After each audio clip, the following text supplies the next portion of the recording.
పెడన్కట్ గారు పెట్టడం జరిగింది. దాంట్లో భాగంగానే ఈరోజు నాకు ఈ ఆహ్వానం రావడం జరిగింది. మరి దాన్ని దృష్టిలో పెట్టుకొని ఈరోజు వచ్చి ఇక్కడ ఉన్నటువంటి ప్రజల సమస్యలన్నీ కూడా తీసుకొని మరి వాటిని ఎండార్స్ చేస్తూ సంబంధిత అధికారులకు మరి డైరెక్షన్స్ ఇస్తూ ఫోన్లో మాట్లాడుతూ అవి ఇమ్మీడియట్గా చేయాలని చెప్పి వారికి ఆదేశించడం జరిగింది.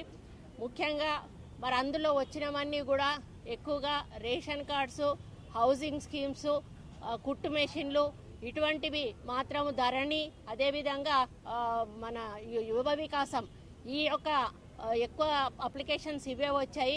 ఈరోజు టోటల్గా 110 అప్లికేషన్లు వచ్చాయి. అందరివి కూడా తీసుకుని మళ్ళీ ఆన్లైన్ చేసి మరి ఇక్కడ నుంచి ఎవరికి పంపించే అప్లికేషన్లు వాళ్ళకు పంపించడం జరుగుతుంది. కాబట్టి భరోసాతో అక్కడ ప్రజాభవన్లో ఆ కార్యక్రమం జరుగుతుంది, ఇక్కడ గాంధీ భవన్లో ఈ కార్యక్రమం కూడా ప్యారలల్గా జరుగుతున్న సందర్భంలో మరి అధికారంలో ఉన్నటువంటి కాంగ్రెస్ పార్టీ మీద, రేవంత్ రెడ్డి గారి నాయకత్వం మీద నమ్మకంతో, మా మంత్రుల మీద నమ్మకంతో ఈ గాంధీ భవన్కు కూడా చాలామంది పెద్ద ఎత్తున తరలి వచ్చి వారి అప్లికేషన్లు ఇవ్వడం మా మీద ఉన్న నమ్మకానికి నిదర్శనంగా నేను తెలియజేస్తా ఉన్నాను. కాబట్టి వాళ్ళల్లో అన్ని సమస్యలు పరిష్కారం అయ్యే అవకాశం ఉండదు. మరి అది ప్రతి ఒక్కరికి తెలిసిన విషయమే.